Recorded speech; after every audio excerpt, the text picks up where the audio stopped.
জাতীয় রাজনীতির সাথে যদি এলাকা ভিত্তিক রাজনীতির তুলনা করি আমরা অনেক পার্থক্য দেখেছি। আচ্ছা আচ্ছা। সেখানকার সাধারণ মানুষ আসলে যারা ভোটাররা আছেন, আমরা ভোটারদের সাথে কথা বলেছি, প্রার্থীদের সাথে কথা বলেছি।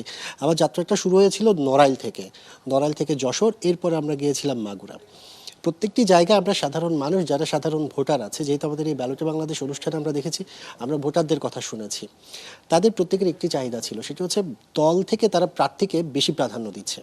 তাদের কাছে ওই এলাকা ভিত্তিক যে প্রার্থী তার গ্রহণযোগ্যতা কতটুকু।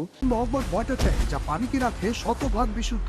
এন মোহাম্মদ ওয়াটার ট্যাঙ্ক, বিশুদ্ধ পানির ব্যাগ। যদি সেই গ্রহণযোগ্যতা এবং তার ভবিষ্যৎ অতীতের যে ইমেজগুলো, সেগুলোকে কিন্তু তারা বেশি প্রায়োরিটি দিচ্ছে। আর তাদের মধ্যে শঙ্কাও কাজ করছিল, যদি ভোটের কেন্দ্র পর্যন্ত তারা পৌঁছাতে পারে কোনো ধরনের সহিংসতা ছাড়া। এই চাহিদাটা প্রত্যেকের মধ্যেই ছিল। আর যেহেতু প্রার্থীরা ছিলেন, প্রার্থীদের কাছে তাদের বেশ কিছু দাবি দেওয়ার কথা তারা তুলে ধরেছেন। সবচেয়ে বেশি যে জিনিসটা আমরা দেখেছি সেটা হচ্ছে দুটি ক্ষেত্রে, নড়াইল এবং যশোর বাদে মাগুরা। আচ্ছা। নড়াইল আর মাগুরার ক্ষেত্রে আমরা অবকাঠামোগত উন্নয়নের অনেক পিছিয়ে আছে, যেটি তাদেরকে প্রতিনিয়ত নানান ধরনের সমস্যা ফেস করতে হচ্ছে।